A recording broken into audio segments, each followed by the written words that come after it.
Hello friends, ಇವತ್ತು boiled ಎಗ್ಗದ್ದು ಒಂಥರ ಹೊಸ ಬಾಜಿ ಮಾಡೋದು ತೋರ್ಸಾತೀನಿ. ಪಲ್ಯ ಮಾಡೋದು ಕಡಲೆ ಹಿಟ್ಟು ಉಳ್ಳಾಗಡ್ಡೆದು ಹಾಕೊಂಡು ಮಾಡೋದು ಅಂದ್ರೆ ಅದು ಅನ್ನ ಚಪಾತಿ ಒಳಗೆ ಎರಡಕ್ಕೂ ನಡಿತೈತಿ. ಒಂದು ಸಾರು ಪಲ್ಯ ಬೇರೆ ಬೇರೆ ಮಾಡೋದು ಬೇಕಾಗಿಲ್ಲ, ಒಂದು ಮಾಡಿದರೆ ಎರಡಕ್ಕೂ ಆಗುತ್ತೆ. ಹಂಗೆ ತೋರ್ಸಾತೀನಿ. ಎಣ್ಣೆ ಹಾಕ್ಕೊಂಡಿದ್ದೀನಿ, ಅದಕ್ಕೆ ಒಂದು ಬೌಲ್ನಷ್ಟು ಕಡಲೆ ಹಿಟ್ಟು ತೊಗೊಂಡಿದ್ದೀನಿ. ಆಮೇಲೆ ಈರುಳ್ಳಿ, ಹಸಿಮೆಣಸಿನ್ಕಾಯಿ, ಟೊಮೆಟೊ ಕಟ್ ಮಾಡ್ಕೊಂಡಿದ್ದೀನಿ. ಸಾಸಿವೆ ಜೀರಿಗೆ ಸಿಡಿಸ್ಕೊತಾಯಿದ್ದೀನಿ.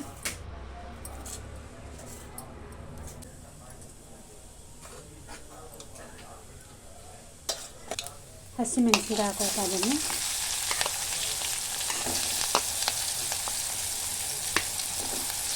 ಈರುಳ್ಳಿ ಇದೆರಡು ಸ್ವಲ್ಪ ಎಣ್ಣೆ ಒಳಗೆ ಬೇಯಲಿ, ಆಮೇಲೆ ಟೊಮೆಟೊ ಹಾಕೋತೀನಿ.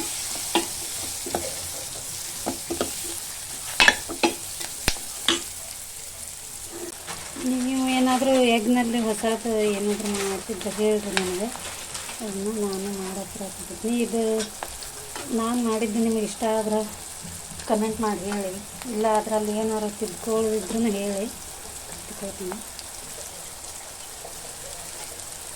ಉಪ್ಪು ಹಾಕಿದ್ದೀನಿ. ಉಪ್ಪು ಹಾಕೋದ್ರಿಂದ ಇದು ಈರುಳ್ಳಿ ಜಲ್ದಿ ಬೇಯ್ತದೆ. ಉಪ್ಪು ಟೊಮೆಟೊ ಹಾಕ್ತಾಯಿದ್ದೀನಿ.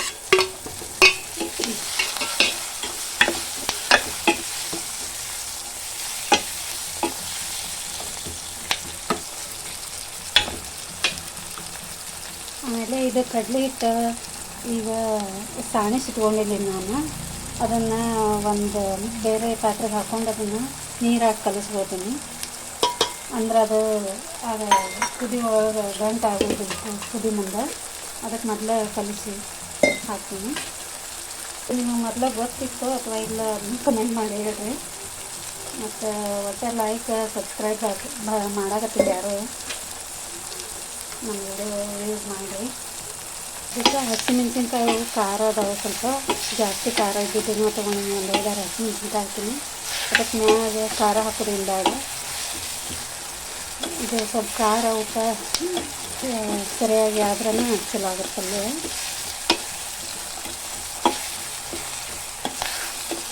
ಆಮೇಲೆ ಎಗ್ ಬಾಯ್ಲ್ಡ್ ಮಾಡಿ ಇಟ್ಕೊಂಡಿದ್ದೇವೆ, ನಾನು ಸಿಪ್ಪೆ ತೆಗೆದು ಇಟ್ಟಿದ್ದೀನಿ.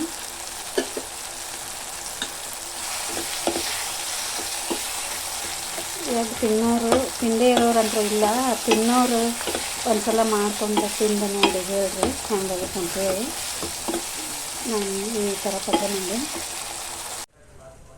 ಇದು ಎಗ್ ಈ ರೀತಿ ಫೋರ್ಕ್ಲಿಂದ ಚುಚ್ಕೊಂಡ್ರೆ ಅದು ಎಣ್ಣೆ ಒಳಗಿನ ತನಕ ಹೋಗಿ ಚೆನ್ನಾಗಿ ಬಾಯ್ಲ್ಡ್ ಆಗುತ್ತದೆ. ಫ್ರೈ ಮಾಡೋದನ್ನು ಎಣ್ಣೆ ಒಳಗೆ, ಇಲ್ಲ ಅಂತಂದ್ರೆ ಕಟ್ ಮಾಡಿ ಹಾಕ್ಕೊಂಡ್ರೆ ನಡೀತದೆ.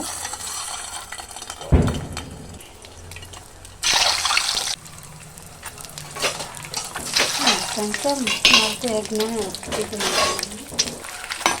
ಕಡಲೆ ಹಿಟ್ಟಿಗೆ ಸ್ವಲ್ಪ ನೀರು ಹಾಕ್ಕೊಂಡು ನೀರು ಒಳಗೆ ಕಲಿಸ್ಬಿಟ್ಟು ಅದನ್ನು ಒಗ್ಗರಣೆ ಹಾಕಿದ್ನಲ್ಲ ಅದ್ರೊಳಗೆ ಹಾಕಿ ಕುದಿಯೋಕಿದ್ದೀನಿ ನಾನು ಬೇರೆ ಒಲೆ ಮೇಲೆ.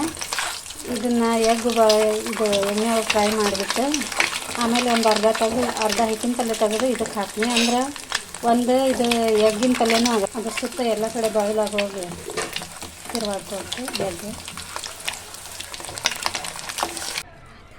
ಈಗ ಇದು ಆಲ್ಮೋಸ್ಟ್ ರೆಡಿಯಾಗಿದೆ. ಇದಕ್ಕೆ ಬೇಕಂದ್ರೆ ಸ್ವಲ್ಪ ರುಚಿ ನೋಡಿ ನೀವು ಉಪ್ಪು ಖಾರ ಅಂತೂ ಆಗಿರ್ತದೆ. ಹಸಿಮೆಣಸಿನ್ಕಾಯಿ ಖಾರದ್ದು ಹಾಕಿ ನಾನು ಜವಾರಿ ಉಪ್ಪು ಕಡಿಮೆ ಆಗಿದ್ದರೆ ಹಾಕೋಬೋದು. ಯಾಕಂದರೆ ಕಡಲೆ ಹಿಟ್ಟು ಸ್ವಲ್ಪ ಉಪ್ಪು ಜಾಸ್ತಿ ಬೇಕಾಗುತ್ತೆ, ಅದಕ್ಕೆ ಚೂರು ಉಪ್ಪು ಕಡಿಮೆ ಅನ್ಸಾತೈತಿ ಹಾಕ್ಕೊಳ್ತೀನಿ ನಾನು.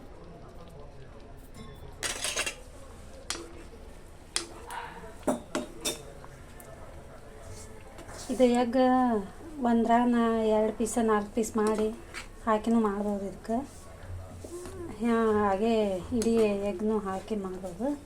ನಿಮಗೆ ಹೆಂಗೆ ಇಷ್ಟ ಆಗುತ್ತೋ ಹಾಗೆ ಮಾಡಿ. ಎಣ್ಣೆ ಒಳಗೆ ಹುರ್ಕೋತೀವಲ್ಲ, ಆಮೇಲೆ ಅದನ್ನು ಹಂಗೆ ಮಾಡೋದ್ರಿಂದ ಅದು ರುಚಿ ಜಾಸ್ತಿ ಆಗುತ್ತೆ. ಅದಕ್ಕೆ ಹೇಳಿದೆ ಎಗ್ ಹುರ್ಕೊಂಡ್ಬಿಟ್ಟು ಆಮೇಲೆ ಕಟ್ ಮಾಡಿರಿ.